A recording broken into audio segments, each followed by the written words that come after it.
Estamos aquí ya. El gran Kobe Bryant, ejemplo de disciplina. Si usted quiere saber cómo se trabaja para alcanzar el éxito, mire los ejemplos de Kobe Bryant. Ahora sí, tiempo de la Conexión X, aquí en Sábado al Día, y nos acompaña una persona que también sirve de ejemplo para quien ha decidido esta carrera, el periodismo, porque en siendo etapas, facetas, las ha agotado todas. Hoy es un modelo a seguir para las nuevas generaciones y también para sus generaciones. No voy a decir nada. Con nosotros Grisbel Medina. ¿Cómo estás? Un placer, gracias Luis Manuel por la invitación. Me faltó lo de presidente de Acroarte, pero yo creo que cuando se tiene una persona como tú, lo último que uno se fija es en los cargos y en las responsabilidades que tiene. Gracias. ¿Te sientes bien? Muy bien. Me asusté un poco ¿Por con lo qué? de facetas. Lo sentí dilatado. ¿Por qué? Muchísimas gracias por la invitación. Faltan muchas todavía por agotar. Soy privilegiada porque he podido trabajar diversas áreas de la comunicación, que es una gran sombrilla, un gran tronco, como yo le llamo. Y siempre que haya la oportunidad de trabajar en cosas nuevas y curiosear, yo estaré ahí. Cuando yo estudié comunicación, jamás pensé que íbamos a tener redes sociales y que yo iba a crear contenido para redes. Y estoy haciendo eso actualmente. O sea que cada día tendrá su propio afán y curiosidad para seguir innovando. Antes de seguir, un paréntesis. ¿Cuál es esa pregunta que nunca te han hecho, que como periodista tú dices, estoy esperando que me hagan esa pregunta, para yo decirles esto? Yo prefiero decirte la pregunta que siempre me hacen: ¿cuál es tu próximo proyecto? ¿Qué tú tienes pensado hacer en el futuro? No tengo ninguna pregunta así como en el tintero que ansíe que me hagan. ¿Tú sientes que has desahogado todo lo que has querido decir en tu carrera o en tu vida? No, realmente no. Digamos que cada escenario plantea desafíos y he tenido entrevistas que me han abierto un poco el pecho, pero en algunas sí hay como preguntas repitentes. Pero ahora mismo, mentalmente, no tengo ninguna que te pueda decir, óyeme, no me han preguntado tal cosa, bueno, pero me han puesto en aprietos. ¿Sí? Parece que, no, porque más que ponerte en aprietos es algo que tú digas que, bueno, quiero decirlo, pero no ha llegado el momento. Y veo entonces, según lo que me dices, que eres de esos que entienden que las cosas se dicen no en cualquier momento y en cualquier lugar, sino que tienen reservados sus espacios. Sí, y sin maquillarlo mucho, sino que hay algunos escenarios que se prestan para determinadas cosas, para publicaciones.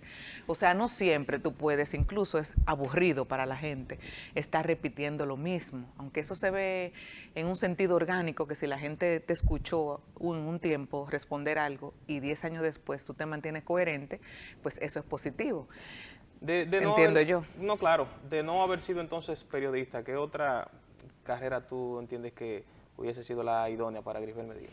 No sé si la idónea, pero sí la que aspiraba a la familia, y era que estudiara Derecho. Derecho. Es lo que deseaba mi papá, a lo que yo me dedicara. Él decía, y es muy válido, Grisbel, a medida que vayas cumpliendo años vas a tener más canas y eso te va a dar más prestigio dentro del derecho. En comunicación es al revés. Cuando a mí me sale una cana, yo tengo que hacerme una tintura de pelo porque la experiencia paga mejor desde el derecho. En la comunicación ya el tiempo te va restando espacios en determinadas áreas y va creándose un proceso normal de evolución en que tú vas pasando ya a un segundo plano. Pero es de la ciudad del Jaya, Franco Macorizana. Sí, orgullosa. Orgullosa. Pero agradecida de esta ciudad donde me afinqué. Ya tiene la ciudadanía de aquí. Yo tengo cédula de Santiago, pero mantengo ese orgullo, ese agradecimiento por Santiago y orgullo por ser Franco Macorizana.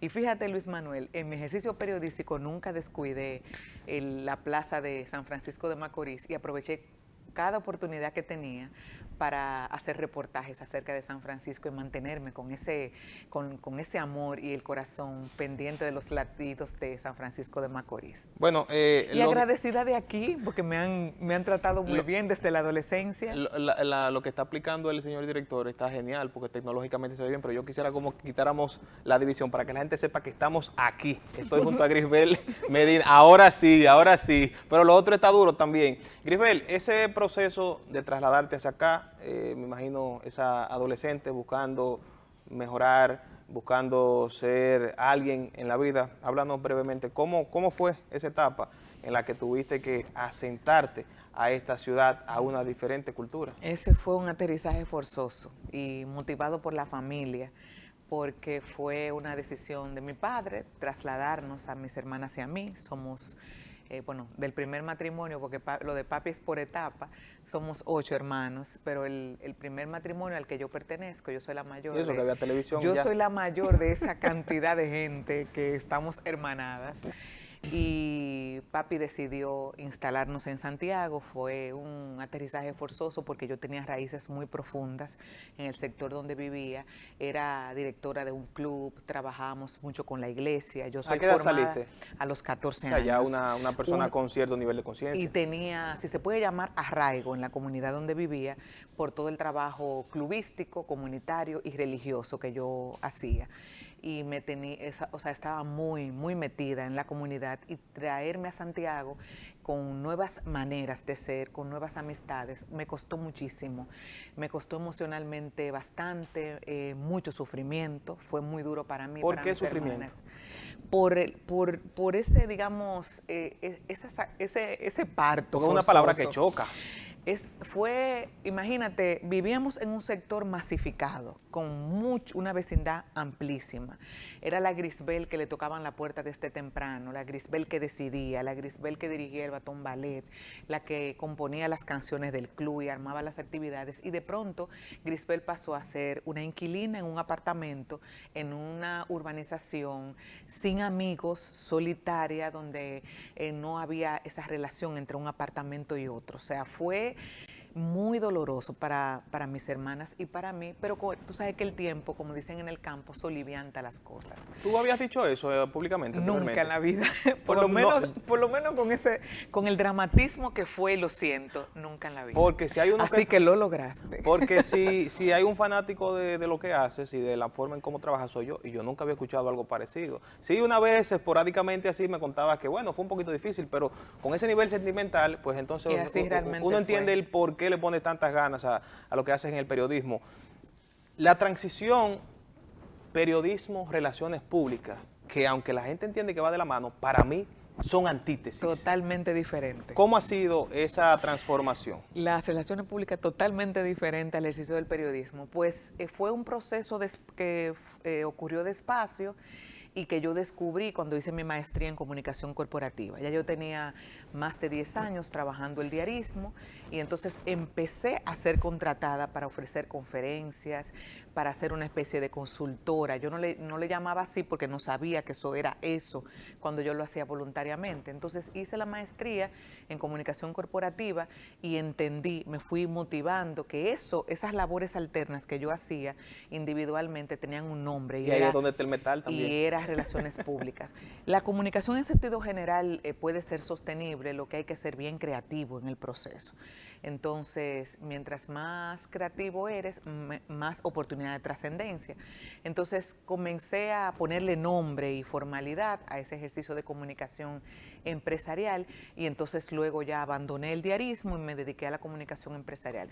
Aunque me mantengo unida a las coberturas, a través de mis redes sociales, escribiendo mi columna, me mantengo con mi corazón pegado en el diarismo, pero estoy en un % muy alto ya dedicada a la comunicación empresarial. Para allá tenemos que volver necesariamente, pero antes vemos que ayer incluso estabas con la maestría de ceremonias ante el presidente de la República, el número 1, como le decimos en código.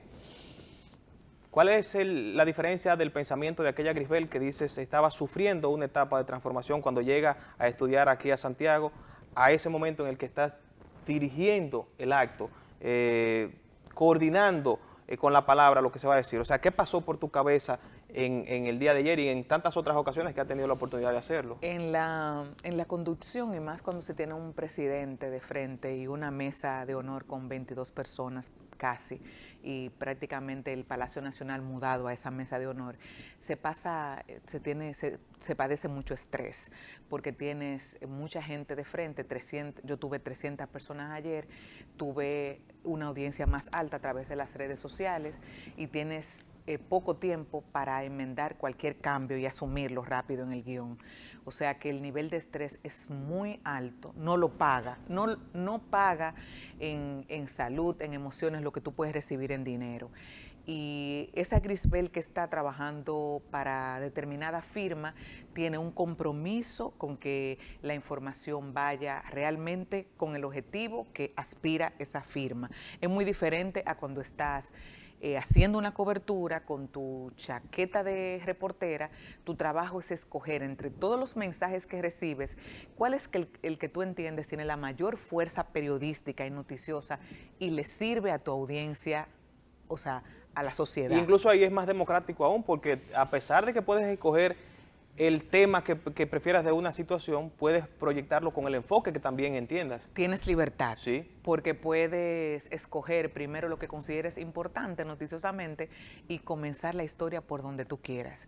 Y por eso la riqueza del no copiarse, de que tú puedas compartir la información y respetar a tu audiencia desde la creatividad, pero también el criterio, o sea, ¿qué es importante para mí?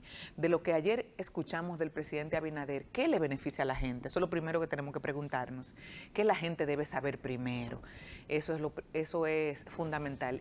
Pero desde la comunicación empresarial queremos que ese mensaje que le interesa a la firma X vaya de acuerdo a ese objetivo. Tienes que marcarte obligatoriamente. Tú tienes obligatoriamente que cuidar eso. Y hay muchas cosas en el proceso que también no se puede divulgar, porque tú estás, digamos que reclutada en ese momento para canalizar el objetivo de esa firma empresarial, organización sin fines de lucro, cual que sea el proyecto en que estés involucrada. Y entiendo que te has ganado también un respeto en estos sectores empresariales y del entorno privado, pero ahí es donde voy a volver para la parte de lo que hubiese sido Grisbel, el derecho. Aún no lo estudiaste, lo manifiestas, esa defensa a las causas sociales en las redes sociales. Y uno sabe que cuando empiezas a trabajar con sectores donde hay intereses, las cosas cambian definitivamente. ¿Cómo tú haces para mantener el equilibrio entre tu trabajo con el sector privado, que son tus intereses también, y las manifestaciones que vemos que hace Grisbel Medina en su columna El Sonajero o en su perfil de Facebook? Aún así vemos que te haces doliente de las causas sociales. ¿Cómo haces para manejar esa situación? Me sale natural y dejo en la mayoría de ocasiones dejo que mi dolor aflore sin ponerle ningún tipo de cortapisa, y no he tenido ningún llamamiento, o sea, no me he sentido para nada censurada, y aprendí de un colega veterano también que no podemos autocensurarnos porque lo pensamos. Esto que voy a escribir le puede afectar tal cosa, puede dejar esta empresa de contratarme por eso. Claro que se piensa, pero me sale muy natural y me siento muy agradecida porque nunca he recibido un jalón de orejas, ni que no puedes hacer eso. También en el proceso de relacionamiento con las empresas o las organizaciones con las que yo interactúo, siempre dejo bien marcada hasta dónde. Y también no me involucro en todos los proyectos, donde yo sé que estaré, que se puede maltratar a la Grisbel y el camino y lo que me hace feliz. Yo sencillamente no me involucro. Cuando yo me veo en esa situación, hay una reflexión que me acompaña, o una sentencia, y es que lo único seguro es la muerte. Lo peor que me puede pasar es morirme. Entonces uno, ante una situación de impotencia, de dolor, uno manifiesta lo que siente sin pensar en las consecuencias. Claro, no se puede caer en el irraciocinio. Eres una persona con la que he conversado y sé que eres muy culta. Ya brevemente, porque tenemos que ir cerrando, ¿cuál es la importancia de la lectura, la literatura en la formación del periodista, y qué es aquello que el periodista no puede dejar de hacer? La literatura enriquece muchísimo, no solamente escribir las noticias y cuidar la forma de la partitura y del contenido, sino que te permite viajar. Cada libro es una experiencia, y en la adolescencia es que más leemos regularmente por el impulso y el mandato del profesorado. Pero hay que tratar de defender esa afición por la lectura donde quiera, y la lectura comprensiva. O sea, aparte de que leí, ¿qué me dejó esto? Es inherente al periodismo. Es muy importante. La lectura nos obliga a curiosear, a mantener ese sentido y ese cerebro bien ejercitado, de la importancia de mantener los pies en la tierra, de conectar con con diferentes audiencias, del respeto a la diversidad también. La lectura nos ensancha mentalmente para ir barriendo del proceder periodístico algunas subestimaciones y los prejuicios. Y la literatura ayuda muchísimo, y sobre todo en la creatividad de la escritura, la manera de hablar. Me ha ayudado muchísimo para crear mis guiones. Me han llenado de piropos por la manera en que yo presenté al presidente ayer. Sí, genial, genial. Y eso yo lo hice rapidito ahí, segunditos antes de hablarle, por la intención de ser diferente, de ser creativa y de ponerme en los zapatos del presidente. ¿Cuántas veces y cómo siempre lo presentan? Para incluso llamar su atención de una manera diferente y que la gente entienda que se puede ser distinto. Creo que no podemos dejar de mantener ese abrazo con la literatura y la lectura y la curiosidad por aprender, para seguir haciendo un ejercicio de la comunicación digno y especial. ¿Cuál es la rutina que agotas? Porque dijiste que es muy estresante cuando te preparas para un evento de cierto nivel o de cualquier nivel, es un compromiso. Para todos. Para cualquiera. ¿Cuál es la rutina que agotas? Pero tú sabes que cuando se habla de gobierno, siempre como el pechito más abierto. Siempre yo escribo un guión, y yo soy una persona que tiene muy mala memoria, por eso yo escribo todo, ando siempre con libretas y me apoyo bastante. Anoto todo, hasta cómo está el clima, si hay que decir buenas tardes, cómo debe ser las salutaciones, la manera de dirigir el vocativo, también los cargos. Siempre insisto mucho y pregunto, puedo llegar a ser fastidiosa, pero prefiero preguntar hasta el último momento y asegurarme. Y escribo un guión donde está todo, hasta la manera en que yo tengo que respirar. Ahora bien, en actividades como las de ayer y donde siempre hay espontaneidades, surge el cambio y hay que tener los sentidos abiertos a que todo puede cambiar en cualquier momento. Y también de que puede ocurrir el fenómeno Hipólito, que se te pierda una hoja, se te caiga. Hay que vivir abierto a cualquier situación y la lectura comprensiva, de que las cosas que tú grabes, la lectura en voz alta, te ayude a que el cerebro las registre. Bueno, y la misma lectura te ayuda a improvisar en esos casos. Te ayuda a improvisar y a tener bajo la manga cualquier recurso para, si ocurre un desliz, tú salir adelante. Grisbel, te agradezco bastante que hayas venido. Un como placer. hace el presidente. Sí, de lejitos. Hay que ajustar los formatos. Muchísimas gracias por la invitación. Bueno, estuvo con nosotros Grisbel Medina, periodista, comunicadora, locutora, porque esa voz, señores, es incomparable, y también presidenta de Acroarte en Santiago. A ella las gracias por haber acudido hasta aquí, a ustedes también por el favor de su sintonía. Estuvo con ustedes Luis Manuel Flores. Que tengan todos un excelente fin de semana y recuerden, Café y Paz.